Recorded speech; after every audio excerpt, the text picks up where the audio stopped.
azawaju mubakira, kuoa haraka. Kuoa haraka ni moja ya silaha ya kutibia maasi yako. Leo wangapi hawajui faida ya kuoa haraka, yani kuoa mapema? Hawajui faida ya kuoa mapema namna gani kwenye upande wa maasi. Hawajui faida namna gani kwenye upande wa dhuria ya watoto au ya familia. Hawajui, lakini hawajui namna gani sasa kujifunza namna gani mapenzi ya kweli, alwafa. Yupo na mke wake, lakini wataendelea kukumbukana hawa mpaka mmoja akifa anamkumbuka mwenzake, na mwenzake naye akifa mwenzake anamkumbuka. Ayuha alaba wa ayatuha alummahat, enyi wazazi wa kiume, enyi wazazi wa kike, waozesheni watoto zenu mapema. Hii ni hili. Waozesheni watoto zenu mapema. Huu ni usaidizi mkubwa kwenu nyinyi.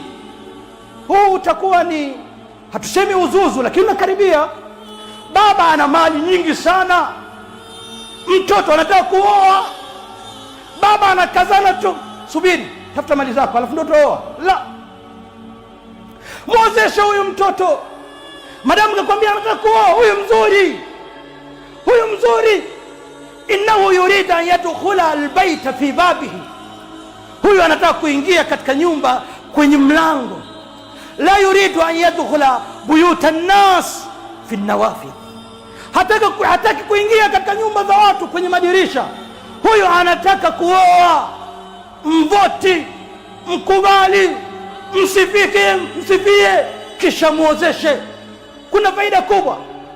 Atajizuia na maasi. Si kwamba hatufanya, anaweza kabla atajizuia na maasi. Allah ana hikma zake kwa kusanyisha pea mbili baina dhakari wal untha, mwanamke na mwanaume. Ana hikma zake. Mwanamke atamchunga mume wake na mume pia atamchunga mke wake. Kuna aina fulani ya uangalizi ambao kama ulikuwa unajiachia katika maasi, utakuwa unajiangalia haswa katika maasi.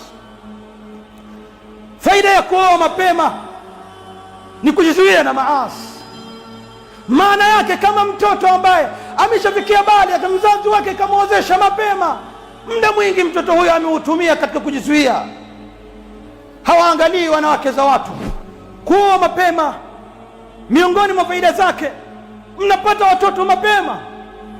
Lianna an-nabiy sallallahu alayhi wasallam yaqul tazawwaju al-wadud fa inni mukathirun bikum al-umama yawm al-qiyamah. Oeni wanawake wenye kuzaa, oeni wanawake wazuri, oeni wanawake mkithirishe umma wangu nini jitabahar, mimi ni mtu ambaye nafurahi zaidi siku ya kiyama.